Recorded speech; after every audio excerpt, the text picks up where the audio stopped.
So let me give you an extreme example of this Okay. to help illustrate the problem. So let's take a child who so desperately needs a functioning parent that child protective services need to get involved. So that's how severe the problem is, right?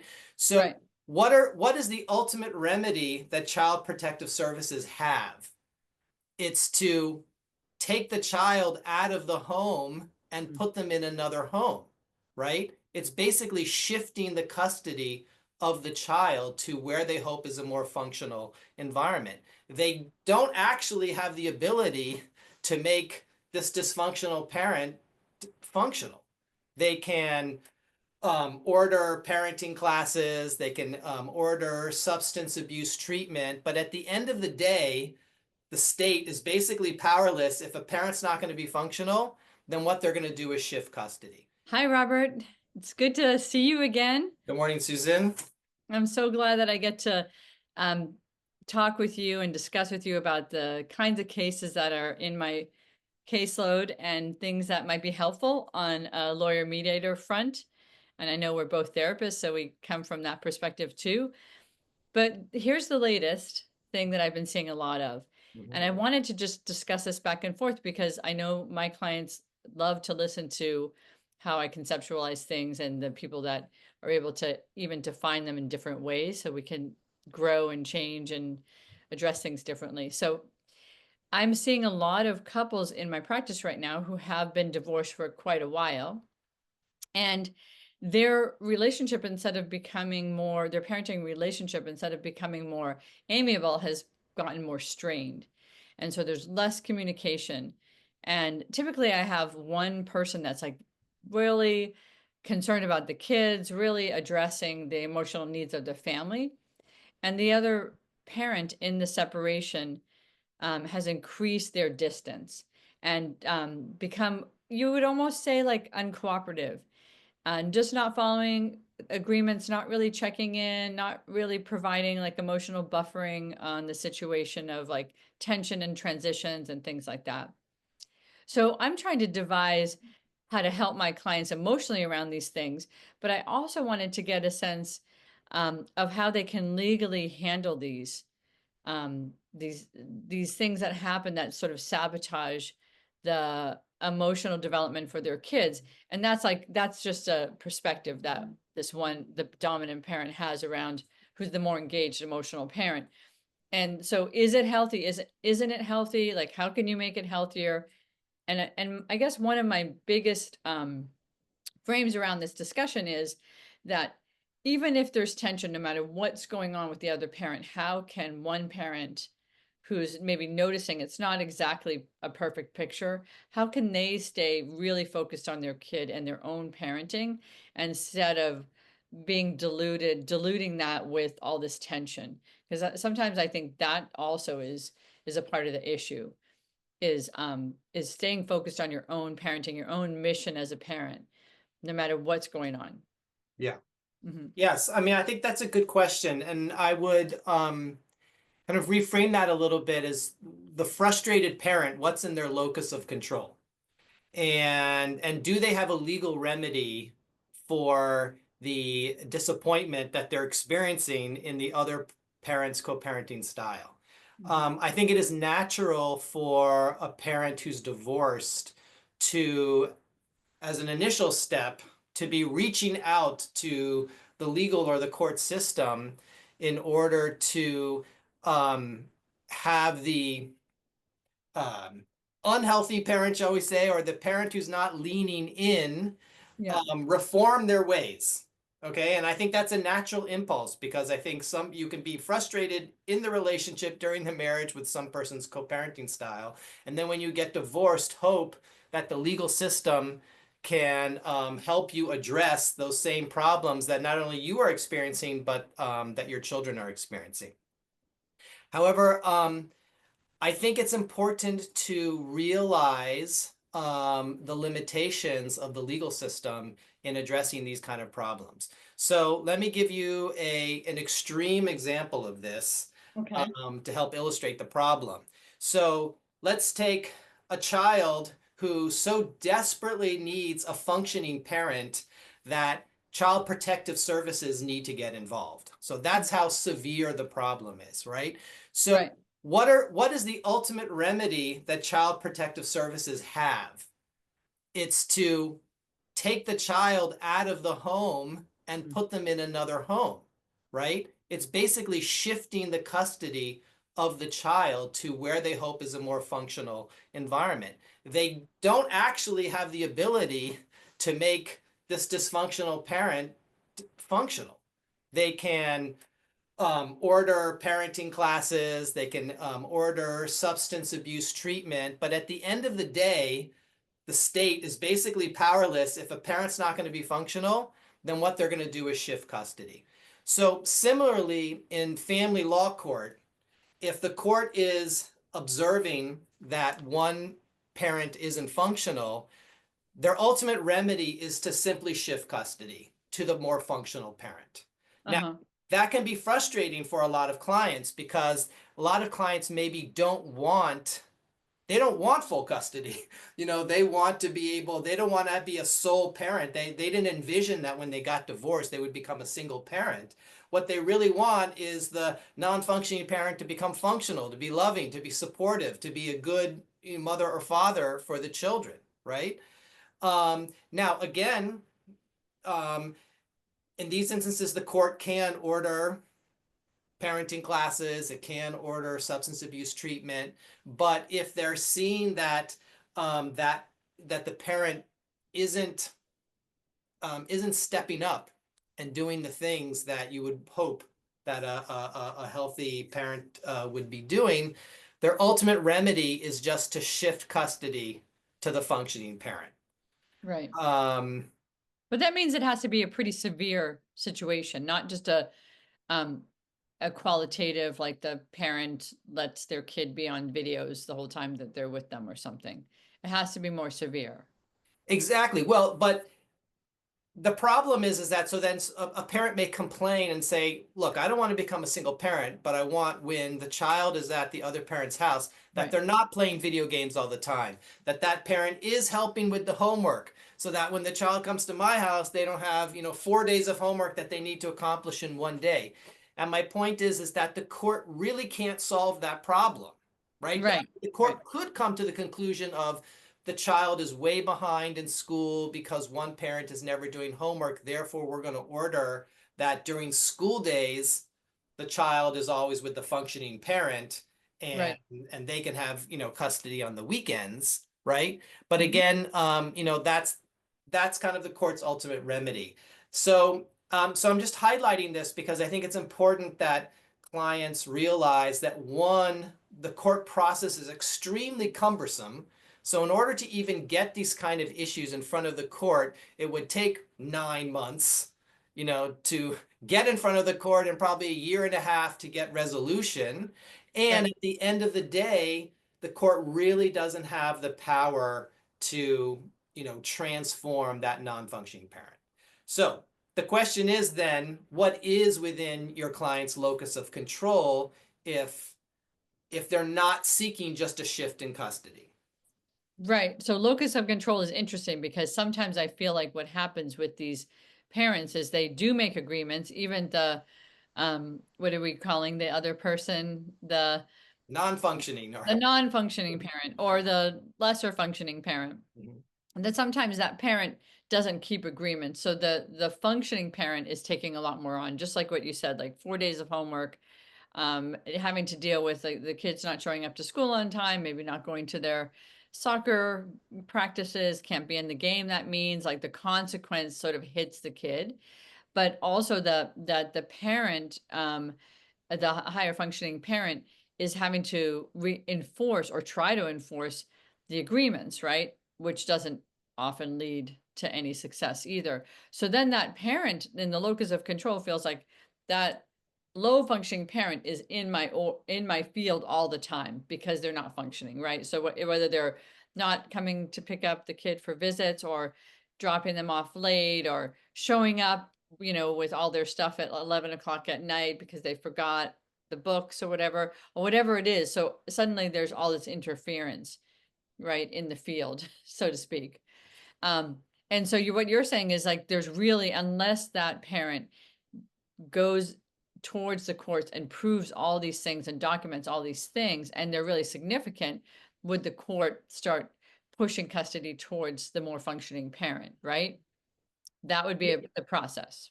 Yes, and the court's ability, the court's stick to actually have the parent, let me phrase it this way.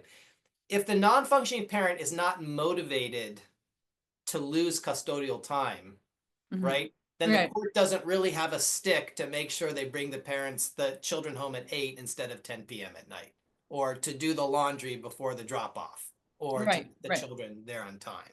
Hmm. And so I'm just saying that I can empathize, but with the frustration that that causes the functioning parent, but they have to realize, right, that that's not a viable outcome necessarily unless the other parent is truly motivated of, oh, I've got to get my act together because otherwise I'm going to lose custodial time. And so that motivation has to be there. So that has Right. to be a viable carrot. And the functioning parent would have to be committed to going through a very protracted and probably expensive legal process in order to have the court, wield the stick of losing custodial time. And then there's people in between though, that could help, right? Either, a co-parenting therapist like myself, or um a parent coordinator. So let's like describe some of those roles. Like when you've worked with a parent coordinator and has that been, did you feel like that's a helpful person that can enforce some of these more qualitative agreements? Yes. So a parenting coordinator, just to explain that to your clients. So a parenting coordinator is basically an arbitrator that the parents have agreed through contract to give authority to make little mini rulings about the parenting relationship. The authority of the parenting coordinator is defined by the parents themselves. So sometimes that authority may be arbitrate who gets what vacation time and when. Arbitrate if we can trade this day or that day. Um, if you could set it up so that if one parent is constantly late with the drop off, right? Like an example of 10 p.m. instead of 8 p.m., then there's some kind of agreed upon punishment that the parenting coordinator can impose, Uh-huh. right? Hmm. But it's important to keep in mind that that relationship at the well, at the end at the beginning of the path, the relationship has to be one a voluntary contract that both parties go in. You can set it up so the parenting coordinator has formal court authority, that they actually, if you can agree by contract that they have the same authority of the court. So the parenting coordinator, if it makes an order around custody, that's as if the court made an order Right. around custody. Um, or you can just set it up more informally that the parenting coordinator will make a ruling and both parents agree just to abide by the ruling. Got it. Um, Hmm. so yes, so a parenting coordinator can step in, but again, it requires the non-functioning parent would have to be motivated by, I don't want to go to court. I don't want to spend time and money arguing about, when I'm dropping off the kids or whether or not I'm doing the homework. So therefore, if the parenting coordinator tells me to do something, I'm going to do it because the alternative is much worse. So again, Right. that has to be a carrot for the non-functioning parent to comply with what the parenting coordinator is, ordering. Right. So sometimes the way people stay out of making agreements is they just don't comply, or keeping agreements. They just don't comply. And then in a way that tests the more functioning parent of what they're going to do about that. Right. And sometimes if custody isn't the carrot, custody time, like they aren't so eager to like have a whole weekend with their kids, and they might not show up that weekend or whatever it might be, then there's no really change because there's no motivation, right? Yes, Hmm. which I think does I mean, which then begs the question of what does the functioning parent do in that, Right. circumstance? Right, because it is that functioning parent to really think about what is the motivation here of the other parent to change or cooperate. And if there is nothing on the horizon that shows up as like that wasn't happening when we were parenting together under the same roof and it's not happening now, there's probably not going to be a lot of change happening. So I need to figure out as the functioning parent how I'm going to adjust to this situation best I can to help stabilize my kids is sort of where the focus becomes. Yes, and I'll be very interested to hear from you in your role as a therapist of how you advise clients to do in those situations. But right before we get to that, another possible legal remedy. So within the mediation context, Right, what I try and do with my clients is to surface these problems while the parents are getting divorced, while they're putting together their parenting agreements, and to try and have both parents be as honest as possible about what their expectations are. Because I think it's better, for example, that let's say the non-functioning parent surfaces and admits and puts out there, I don't want to do homework with the kids, or I think the handoffs there should be leeway of a couple of hours with the handoffs. Having a handoff which has to be I have to get there within 5 minutes is ridiculous, right? I'd rather kind of correlate expectations about what the parenting expectations are between the two parents, right, so that we can work out agreements or even brainstorm creative ways in order to avoid these potential areas of conflict.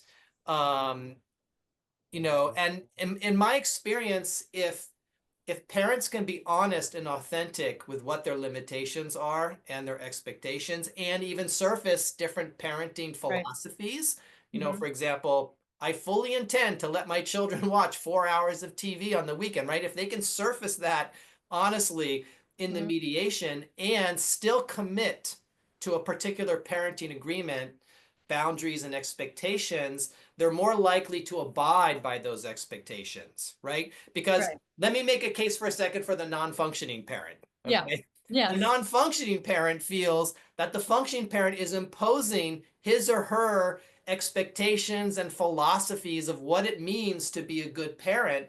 And often they are bucking against that sense of domination of what it means to show up emotionally for their children. And so they, as part of the divorce process and being free, right, of the functioning parent's expectations, they are going to parent as however they want, right? So I think it's better to kind of surface that as part of the mediation process, those emotional dynamics, to get clarity around them, Mhm. right?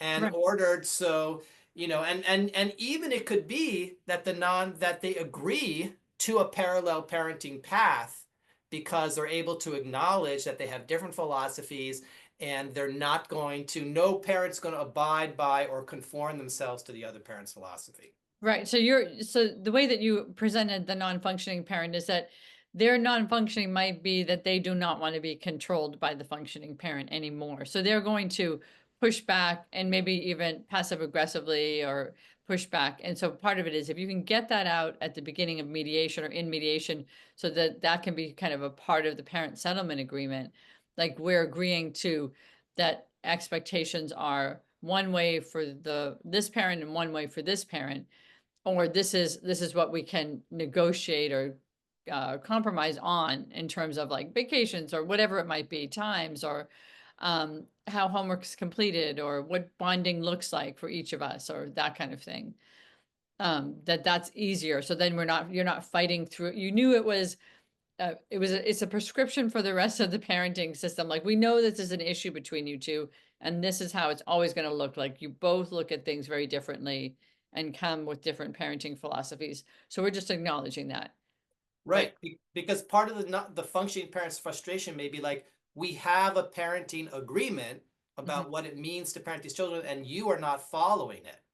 Right? So that's the source of the frustration. Then they're right, expending a lot of energy to get you to follow what they think are the agreements, right? So it'd right, be better, just to be clear, well, what are our agreements? And are we, Mhm. actually, we have to adjust our expectations of what we have agreed to. And I think a lot of people dodge because they don't go into the weeds around what this co-parenting relationship is going to look like, and what is it going to look like when the children are at my house, and what's going to look like when the children are at your house. They actually dodge that issue, and then the frustration arises, post the divorce finalizing. Right. I also think there's the other caveat of people's translations of the agreements can be completely different, right? So, like this could be a suggestion versus like a directive, right? So I think sometimes that's important to just have this. I know I spend a lot of time like, what does the parent settlement agreement say? What does the court order say? And how do you, let's interpret it the same way, right? Because that can also be this area of conflict, right? You do it your way, I do it my way. But I think that's really interesting how the lesser functioning parent might be just fighting the idea of like not wanting to be controlled, and that might be just what it is. And in their house or in their time with their kid, it may look very different as in both houses, but it could be responsible and uh, not reportable, but it just might look very, very different from how the other person parents. And that we have to sort of make room for that in the system, in the parenting system. Like, can it be both ways?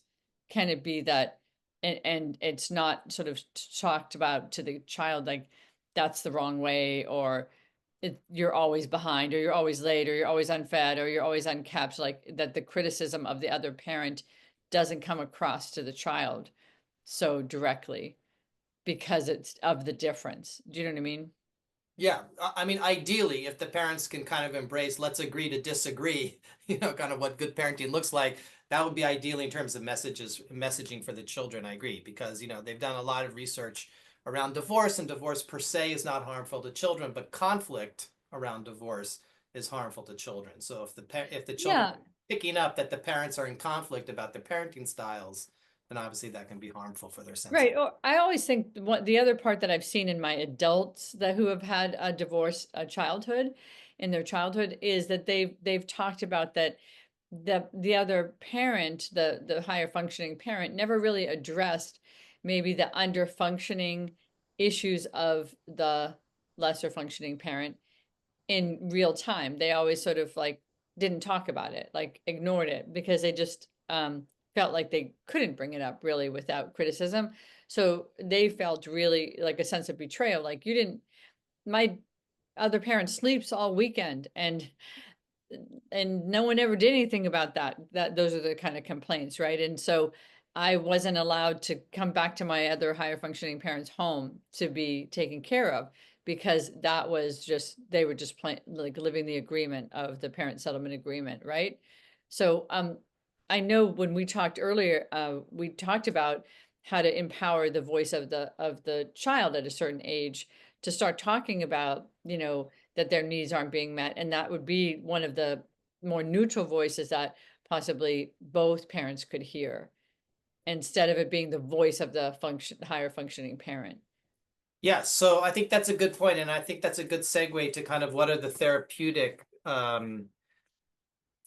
solutions that parents can adopt, or the functioning parent can adopt. So I think, yes, I would say that if the functioning parent can reframe what's going on for the child, not as a complaint that the functioning parent has about the non-functioning parent, but for compassion that the child has to deal with this dysfunction, and to equip them emotionally to cope with that reality. So, for example, there are a lot of people walking around the earth Mhm. who have diagnosable disorders, right? Right. Which may be anxiety disorders, depression, schizophrenia, substance abuse, whatever it is.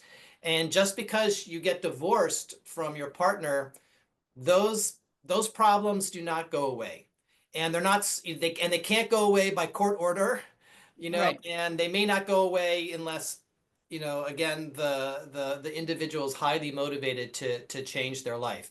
Um, And sometimes they're kind of these disorders that are chemical and even beyond the control of the individual to shift. So what I advise my clients is that I think it's very important to do a couple of things. One, keep the lines of communication open with your children, that they are able to share with you about what their experience is being with a dysfunctional parent, so that you can become a listener, almost like their therapist, Right. and give them compassion for that experience. Two, I think it's very important at a certain age for the functional parent to equip their child with a voice so that they can process with a dysfunctional parent how their dysfunction is affecting them, the child, right? And I think that is, I would say, from a tactical perspective, it is much more persuasive and motivating for the dysfunctional parent to hear how their behavior is affecting the child from the child themselves than to hear it from their divorced spouse, right? Right. There's Mhm. going to be a certain level of not believing the divorced spouse and also questioning their motives. But if the children are able to process, with the dysfunctional parent, this is how your behavior affects me, this is what I need, you know, that's very empowering. That's very empowering. And it can be, and you have to keep in mind that that child is going to have that dysfunctional parent and their dysfunction for the rest of their lives. So it's really a life skill. So it's not so much that you're burdening the child to have to change the parent. It's more that you're giving the child a life skill to have a voice and to surface their needs with this parent who's going to have this personality for the rest of the child's life. So obviously, Right. this is age appropriate, right? Right. And I would say the third thing is to also just always know that the child has the ability, the channel to reach out to the functioning parent, so that if things get so bad, right, that they can let the functioning parent know that either they need to be picked up or that they need some help, because things are kind of out of control. Right. And maybe to have a person in there, whether it's the child has their own therapist, or each parent has their own therapist, that sometimes that person, if there's a person in between the parents, right, like a parent coordinator or co-parenting therapist, or um, that there can be communication about how um, things are addressed even more formally, like, okay, we're going to have a formal kind of agreement, just so that everyone understands, like, these are the steps that happen when it gets to the point that child needs to call the other parent, the higher functioning parent, because I think sometimes that's a pretty scary step, and for a child to take in, if there's like a system that supports, like, hey, this is just a natural thing that will happen, and we're all supporting that, and it's sort of like everyone's kind of notified about this, right? So if it's a weekend that's the child, like the parents in a depression or something, and really not able to get out of bed, that it's not going to be a punitive thing that the parent loses custody or something over that, but that we're working with that mental illness or that mental status issue at the moment, right? We're going to work through that with that person and understand it. And therefore it's not like another weapon, right? Because I think sometimes people hide these things because it becomes like a weaponized thing, mental illness and depression and anxiety and things like that. Yeah. So what are some of the advice that you give clients when they come to you and they're faced with these kind of situations? Well, I wanted to bring up one other thing, which was another professional that's pulled in sometimes, and just talk about that a little bit, in your experience with an evaluator, someone who's evaluating both parents to see where custody should lie, and just your experience with using one of those folks to do an evaluation of each household for the courts. Well, so contextualize that. If an evaluator is being brought into this family dynamic, it's usually in the context that one or both parents feel that the other parent is not a good parent and should Right. not be having 50% of the time with the children. Mhm. So that sets up a dynamic where, on the one hand, the custody evaluator is inserting him or herself, trying to assess what's going on, but it's setting up a very kind of litigious dynamic in which basically both parents are telling all the bad things that they can about the other parent.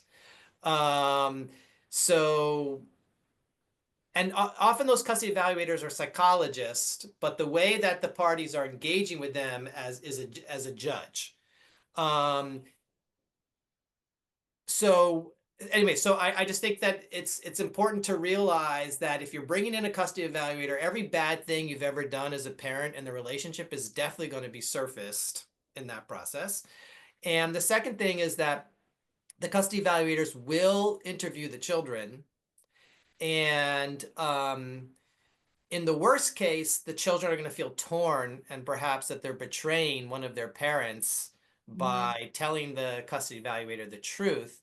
In the Right. best case, it is an opportunity for a third party to get involved, that if bad things are happening, then the children have an outlet in which to report kind of very bad dynamics, and hopefully the children will be will be believed by the custody evaluator, where the court might be suspicious of accusations being made by a parent who, in the context of a divorce, the court just may have suspicion of, like, oh, you're just throwing mud on the walls because you want more custody, more money, or something like that.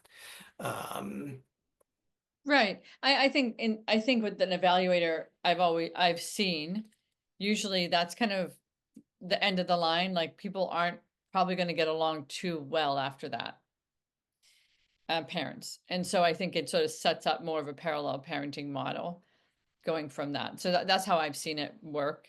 I also have seen that sometimes people disagree with it so much that they won't you know, cooperate with that either. So there's sometimes that's another angle that I think happens. But I do feel like it leads not to working things out as much as having two separate worlds for that child to go back and forth into, however that works out.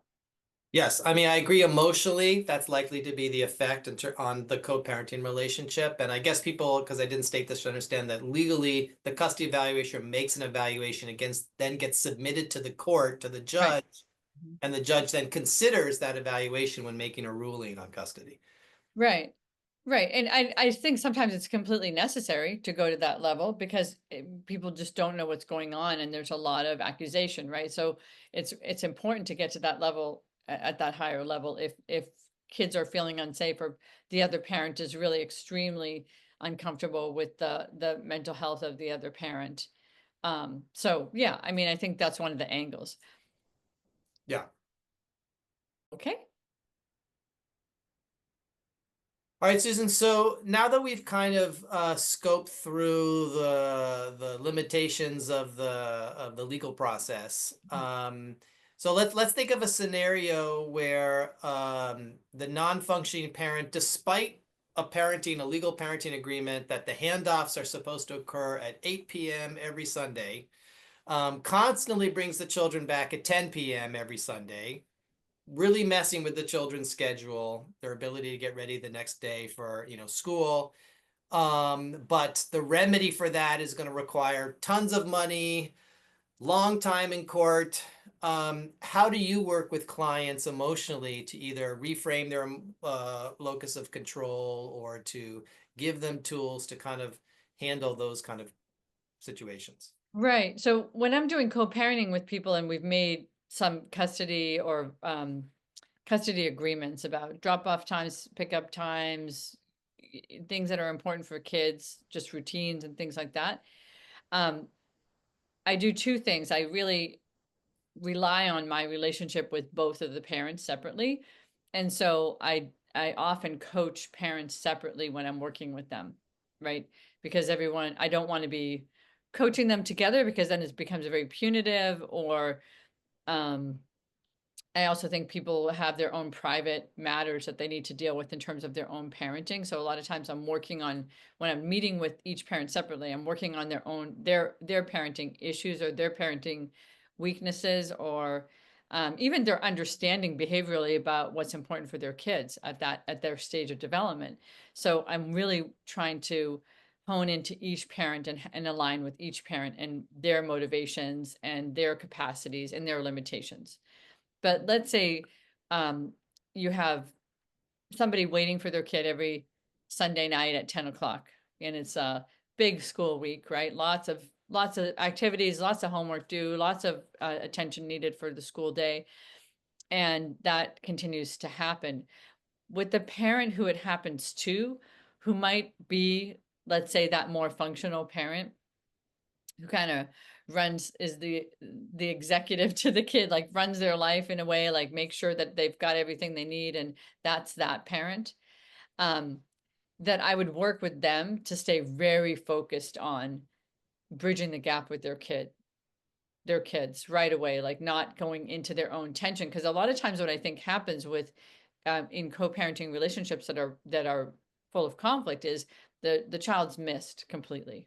The parenting of that child is sort of the last thing on that's looked at. What's looked at a lot, and time is spent a lot on conflict instead of how to focus on the child. So I would ask the parent to really um, drop the conflict when that child walks into the door, and just address parenting that child as best as they can. Because no matter what situation you're in with your co-parent, you have to parent. And the more distracted you are, the more triggered you are, the more in your own anger you are, the less available you are to your kid.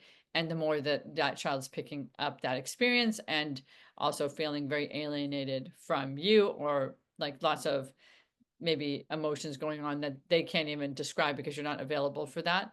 And maybe there's a lot of protection of the other parent and a lot of anger towards the other parent that they can't show either. So it just creates like a lot of kids really compartmentalizing a lot of their emotions, right? So I would hone into that functional parent or that drop off parent and try to get them to center themselves, to anticipate that happening, to really gray rock. And this is a technique that a lot of my parents use, is that they just try not to have emotions around the other parent during drop off. They really just try to be like, you know, clear slate, no emotions, no interaction, no volatility, because that other parent's waiting too for a reaction, right? They're waiting for a reaction. Um, so that's that parent. I really try to get them to continue to keep their focus on the parenting and let the disagreement land in my sessions, right? And so then I would hope, and I would ask people, you have the ability to tell on the other person to me if you want, just let me know what's going on so I can, and I tell the group, like, so I can reach out to whoever's not following the agreement and figure out why, what happened. Like, did you sign up for an agreement you couldn't follow? And maybe we need to adjust that agreement. So some things would, going back to the parent who's not able to do that, I would look at, is it passive aggressive? Is it time management issues? Is it, I don't want to have this agreement. I don't want to be away from my family. I'm just acting out because I don't want this. So I'm not gonna do it, right? I'm just gonna do whatever I want. So so sometimes and there's a lot of parents that I work with that have that philosophy. They're just not going to follow the rules. They're going to come to the sessions, but they're not going to follow the rules. And if it gets too hard, they're going to leave. So so I'm walking that line a lot with people, but I also try to empathize with what it is that's going on with them, and then come back to more of their try to get them to see their kid in the picture instead of the other parent. So it might be, the routine and the waking up and the tiredness, or the structure that that child needs at that certain age, and then come into some kind of how could it work. And typically when I have a parent that's dropping their kid off at 10, what they really want is to drop that kid off in the morning at school. And for some reason, that's not the agreement, and they want that agreement. So they're just kind of doing it. They're spending that evening, that precious evening time with their child, and mad that they're not able to spend the night. So I would either negotiate that if I felt like there was other things that were happening that were healthy, like communication between parents about what's happening with your child, like how's your child doing, or I would or if I felt like it was just the parent just wanted it just wanted what they wanted and they didn't want to follow the rules, then I would also look at that. Like, is that there, like what you said with the parent coordinator, is there has to be some kind of consequence, right? There has to be some kind of consequence for behaviors and things that aren't done. So I would really look at that and talk about it that way. There's got to be a consequence. So if you can't follow this, you can't really get that, right? So maybe there's a build up to that, and that we start looking at giving you extra time if you feel like you can do the parenting um, arrangement that we've all agreed on, right? And you need more caveat in it. You need more difference in it. So tell us what that is. With the other parent, sometimes I would even go into the bend of the agreement is if the child's not there, then it's a call, and then and I would say this out loud to both of them. The other option, there's a call, there's a do I have to come and get them, or maybe they don't get to spend the night. Maybe the drop off time is earlier. It's like before dinner, so it doesn't interrupt the schedule at all. I would ask for that. So Susan, I think that's really a lot of wisdom that you shared in terms of bridging the gap with the children and focusing energies there. And I really appreciated what you talked about, your ability to work with two parents and work with the dysfunctional parents and be curious about perhaps why they're behaving in the way that they're behaving.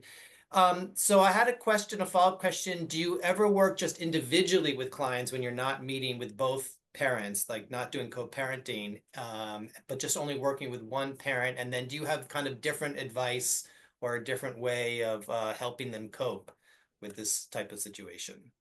Yes. So a lot of times I get before people come into co-parenting, whether they do that or not, because sometimes both parties have to really be cooperative. They're wanting to improve the parenting, wanting to parent with the other person, or figure out how to move into more of a parallel parenting situation, which we talked about earlier. Sometimes people call me just to say, I don't even know how to get my person to even want to talk to me, let alone talk to you. So would you be willing to talk to me to help me figure out how to handle all this stuff? Because I'm getting no response or whatever their situation is. So I will work with people one on one to help kind of grow their ideas about either the limitations of the co-parenting and working on accepting the situation they're in and how much impact they can have on the other parent or their child in that situation. Or I'm also working with them sometimes I think it's important to help people look at how did this happen? How did I get into this? How did this go from having a baby together to this? And really work through them understanding more about the personality that they're interfacing with around raising a child, like really understanding who that person is instead of projecting onto that person who they want them to be or who they feel like they are, because sometimes that's not accurate. So I oftentimes feel like when people are not accepting the situation or they're really panicked or grieving, grieving the loss of the idea that they had in their head about how they were going to raise this child, how they start strategizing how they're going to handle it better, the situation they're in. Because a lot of times people come in very panicked, very angry, working with either a person that they're pursuing or working with a person that's withdrawn from them and won't be communicating with them like that. There needs to be some understanding, like how did it get to that point? And then from there, I can help them create some kind of plan for themselves, even if they don't get the cooperation of the other parent, of how they're going to parent. So then I always look at that as like they're coming up for air now. They're actually seeing, okay, this is a situation I'm in. I have to handle it. I have to deal with it.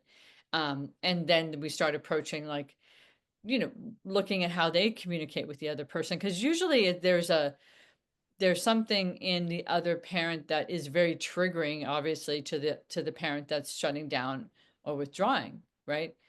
Like if you don't, and usually it's perceived control, like that person's just trying to control me.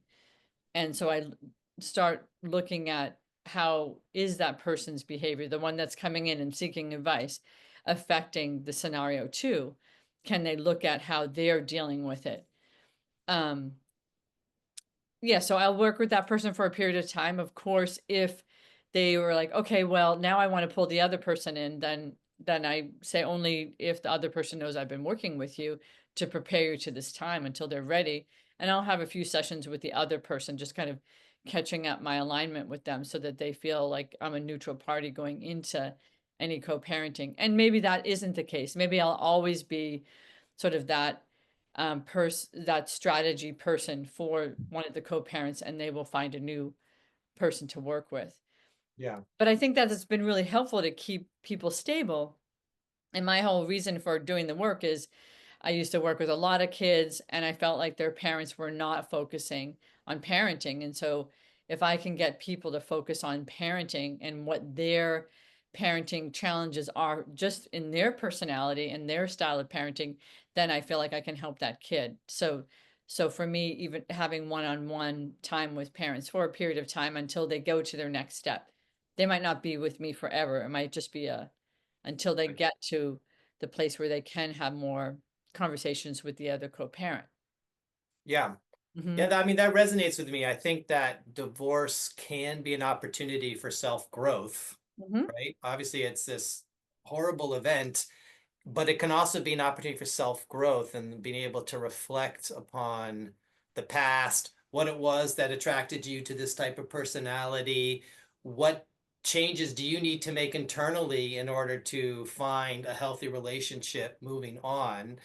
And I think part of being able to do that is to grieve the loss of Mm-hmm. this relationship, but also to grieve um, that this co-parent may continue not to show up in the way that you would want them to, or is the ideal for your children, um, and to grieve that you can't change them. And I think that there's something around um, moving through the grieving process and kind of accepting the reality to a certain point, right? Obviously, if there's extreme dysfunctions and abuse or Right. addiction, that Mm-hmm. that needs to be something you address. But accepting the reality of that this is who this person is. I can't change them. Moving through the grieving process and just resigning yourself to this is how this person's going to parent. There's a limit to how much I can change them. And I think it's important because otherwise you are in a state of perpetual powerlessness in Mm-hmm. terms of um, your relationship to that co-parent. And I think that's difficult for people to be in a state of perpetual powerlessness, right? We all want a sense of agency of what we can control in this world and how we can manifest, that. Right. Right. And we were talking earlier about this idea about grief, right? And that people get stuck in grief. Of course, you have to go through grief. I mean, it is a thing to grieve the loss of the vision that you had about how you were going to raise your kid in a family scenario with another person. Um, and if you get stuck in the grief, it's interesting. I feel like a lot of my conversations are about people being in their grief and repeating where they are still grieving. Like, and it's usually, I always ask people in the first interview is like, what stage, here's the 5 stages of grief. Where do you get stuck? Where's it? And so a lot of times, you and I were talking about that we see people stuck in the anger stage and the bargaining stage. Like, if this person did it this way, then maybe it would work better and we could get through this. But actually, that's a stage of grief that they need to get through to know that they've done all the bargaining chips and the bargaining isn't working. That was just a hopeful thought that maybe I could still have that vision even if I wasn't married to that person or living in the same household as that person, right? I could still have the same vision of family. It is that stage of grief. When I work in a lot of group scenarios with people to get them to heal further, even if they're in these co-parenting situations, not with me, typically they're either doing one or the other, but um, they come in and I always tell them most people are in the group in stage 6. So there's 2 other stages after the 5 stages of grief, right? And I'll just repeat them really quickly. It's denial, sadness, depression, anger, bargaining, and then acceptance, which isn't a linear process. But in the people that are in my groups are usually there for a period of time in stage 6, which is looking at the part of their personality that might need to change to be able to get the kind of relationship they want, right? And so this might be the regrouping for them to work on themselves to figure, like, even in this co-parenting scenario, I could change that part of my personality, whatever that is, that makes me difficult person or makes it hard to get along with me or whatever, or my willingness to look at, there might be another way to parent, right? There might be another way to do this. And then the seventh stage, which I feel like is what is the empowering stage of being recovering from your grief, is the vision of what your life is going to look like, what you want it to look like. And I tell people it's not just like you say what it is and then you get it. It's like you practice it every day, right? The vision of the life that you want. And that might mean the life that you want to be a parent and the way you want to do that on a daily basis and interact with your co-parent, no matter what they do, you're continuing to have this healthier vision of your interactions with people in your world, right? And your focus is to say in your most conscious place, raising your child, um, without all this tension. So that's some of what I think is empowering about doing healing work on yourself during this time of, if things aren't going well in your co-parenting relationship. What do Yeah. you think about that? Yeah, I think I'm left kind of with I'm kind of hearing the voice of the functional parent of like, but what do I do about my children, right? Because I'm so concerned about their well-being, and I think there still is an area of empowerment in what you were talking about, in that, as you said, you can lean into your children, you can bridge the gap, you can be attuned to them, and as we stated earlier, you can also equip your children emotionally Mhm, by mhm, surfacing their feelings, listening to their feelings, being curious, right? As opposed to complaining about the other parent, be curious about your children's well-being, and help empower them to um, deal with a world in which everyone's not perfect, in which we will confront a lot of dysfunction. And that empowerment for the children may be, that they can go to therapy and share their feelings, that they can speak out and assert their needs with the mhm. parent who's not functioning. Obviously, a lot of this is specific to their ages. Yes. But yes, I think that empowerment can really be found in the relationship that you create with your children. Right. And we're not talking about working on yourself and the empowerment that you might find from just doing your grief process and really understanding it. We're not denying that it's not easy to see that your child might be unhappy or not taken care of in a way that makes them feel secure, or that there might be another scenario, parent late, stuff isn't with the kid, you heard that they stayed up too late. That we are not saying that that is an easy fix. Like, that is going to be, how do you address those? Who do you address those with?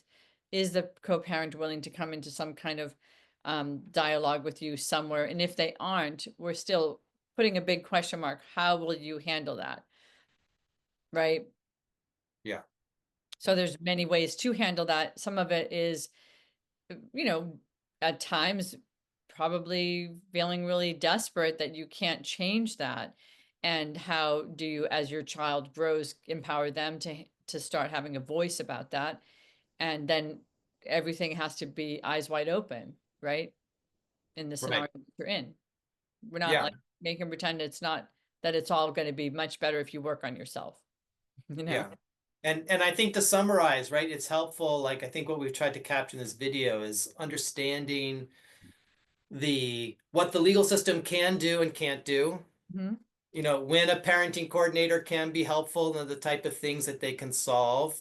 What a co-parenting counselor can do and how effective they can or can't be with a dysfunctional parent. And at what stage do you need to just kind of let go that this is the reality and this is the best that you can accomplish.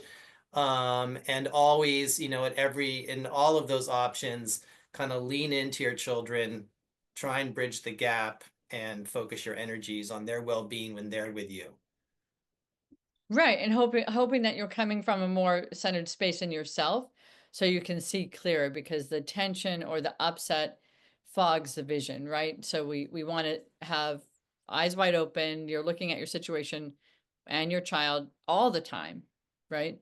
But you're also really taking care of yourself in the whole process and working on yourself to be more centered and grounded and realistic about what your expectations should be in the Yeah. situation. Yeah. Well, good. I'm really hoping that these tips like helped out a few people that listen to this, and I know that people can get in touch with us if they have questions or just want to run something by us, and that's always welcomed. And there's links below. And so thanks again for taking the time to talk about these things with me and hash some of these concepts out a little bit further. It's Yeah, really my pleasure. My pleasure. okay. Until next time, Robert. Yes. All right. Take care of yourself. Thank you. Bye-bye.